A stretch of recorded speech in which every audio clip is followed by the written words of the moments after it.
Welcome in, everybody. I'm Noah Castor, and as always, I'm joined by Brandon Hudson and Darren Kinslow, and we are the Benchwarmers. It's good to be back. I'd just like to mention we do have that 500 subscriber goal by the end of the offseason. That'd be really good. Going to give away an NFL jersey of your guys' choice, whoever wins, so be sure to subscribe. With that being said, let's get right into it.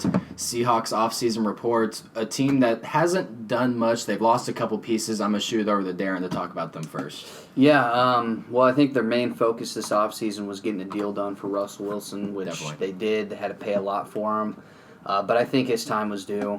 So I think I expected nothing. No problem with how much he got paid? No, because I think he deserves it. Yeah. So to be honest, I mean, when you think of the Seahawks, you think of Russell Wilson. Yeah. So I mean, it's perfect. I mean, it works out perfectly. now that they've lost the Legion they've lost of Boom, everybody. Right? Yeah. But on offense, they lost Doug Baldwin, another household name. Tyler Lockett's still there, who I think is a very talented receiver, and they also drafted DK Metcalf. Definitely. I think they got him for the right price. How good is he going to be? I don't know, because he's a lot of question marks on him. Definitely. But they still have a decent O-line. That was one of their biggest concerns last offseason, was fixing that O-line. They didn't really make any moves, but it seemed a lot more improved from the previous season. And they still have a great run game with Rashad Penny coming into his second year. Chris Carson's still there. So the offense, I think it looks good, even though they lost Doug Baldwin. And then on the defensive side of the ball, they lost Earl Thomas. Yep. They already knew he was probably heading out the door. They still flipping him off on the sideline. Yeah, probably. But they still have Bobby Wagner and KJ Wright. I think those are the two original guys still. Lost Frank Clark, great pass rusher, but they did get Ziggy Ansah, which I think will try to fill that hole that Frank Clark left. So I still think they're a pretty good team, and then I'll save the rest for when we make our predictions for the division. Yeah. Brandon, you got anything to add on to that? Yeah, I wanted to talk a little bit about the defense, and the DMK kind of covered everything, but Earl Thomas, that's kind of a big loss. I mean, that was one of those other guys, Legion of Boom. When you thought of the Seahawks, you thought of Earl Thomas, you thought of Cam Chancellor, and you thought of Bobby Wagner, all those guys. Richard Sherman. All those guys, but he was one of those guys I always thought of. He was always one of those guys that kind of no one really talked about much, but that he was talked about. But it was one of those things that you had Cam Chancellor, who was a big hitter. You had Bobby Wagner, that was also a big hitter. Then you had Earl Thomas, who was one of the best cover kind of people. I mean, he could cover anyone, it seemed like. So that would be a big loss. I'm not sure who they're going to actually replace him with. It's going to be hard to actually replace him, to be honest. Yeah. Especially not picking up anyone in the offseason. Frank Clark's another one. Frank Clark, they did really good actually getting a Ziggy Ansah. That would be a big play for him. But I don't think he's going to compare to Frank Clark. Yeah, I don't know if he'd compare to him. Especially with his injury, too. How much he's going to play next season. Definitely, yeah. It's hard knowing that he had that shoulder surgery. You don't know how much he's going to contribute. And obviously they picked up L.J. Collier in the draft in their first round.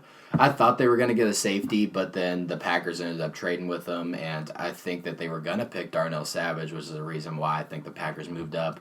So no real cover safety in the draft that they got. They got the strong safety, but he's not really a center fielder kind of guy like Earl Thomas was, and it's going to be tough to replace a lot of the pieces that ended up leaving. Obviously, you hope Ziggy Ansah can be somewhat of what Frank Clark was. Obviously, Bobby Wagner is still there, and KJ Wright's going to be a big help. I think my biggest concern, though, is towards the end of the season, mainly all of the season, you saw Russell Wilson throwing less and them depending on the run, which I don't love. For how much money you're paying Russell Wilson, you want him throwing the ball, and I know they have a good run game, but I feel like it's going to be very easy to figure out what they're doing, and you need to turn to Russell Wilson. And in the Cowboys game, he tried at the end of the game, but it just didn't happen. So it's going to be tough. And with a tough division, not too tough, but obviously with the Rams still in there and the 49ers emerging, it's going to be an interesting season for the Seahawks. While talking about the division, let's get right to it. Where do they land? Well, here's the thing. I think the Rams take a step back next year. Yeah. And I think, like you said, the 49ers coming up, I don't think they're going to improve too much to surpass the Seahawks or even the Rams. I have the Seahawks winning the division by maybe one game or possibly a tiebreaker between the Rams. It's going to be really close because, the Rams and the 49ers. I don't think the Cardinals are a contender yet, but who knows? Kyler Murray. So, I've got the Hawks winning. I hope they win, 10 games? 11 games? 10 games is the bet. Yeah, 10 games. Brandon, who you got? You got the Rams. I got to agree with Darren. I mean, the Rams will probably take a step down. I don't know. I mean, especially with Jared Kupp, I don't know what he's going to do. I don't know if he's still hurt or what, but that'll be a big factor in it because he's one of their best receivers, and Jared Goff knows how to hook up with him. So I don't know how that whole entire offense and that defense, especially losing some people on defense, I don't know how it will end up being. But overall, I think it would be the Seahawks going first. I think San Fran may do something as well, but I'll have to put them at third. But Los Angeles Rams definitely at second, and the Cardinals last. Yeah, because I don't think the Seahawks, I don't see them taking a step back next year. I don't either. So I've kind of switched up my division a little bit from when we discussed the 49ers video.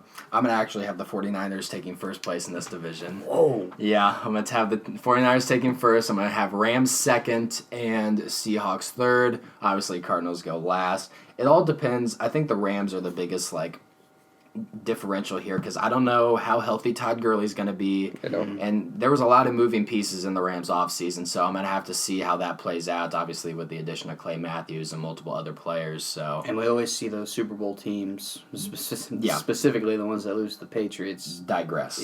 Yeah, definitely. And obviously having Cooper Kupp back is going to be a huge thing for them. So we'll see. I do have the Seahawks taking third, though. 49ers winning. 49ers winning the division. I'm taking a little bit of a leap there, but every year there's teams that didn't make the playoffs that suddenly emerge. And that could definitely be the one with Jimmy G coming back. You talk about the Chicago Bears going from last to first, and it just all depends on how the division shakes out. And obviously, I think the Seahawks are going to digress the most in this division. So. All right, that concludes it for the Seahawks offseason report. Obviously, we do have that 500 subscriber goal. Be sure to subscribe to stay tuned for our upcoming videos. It's been the Benchwarmers, guys. Deuces.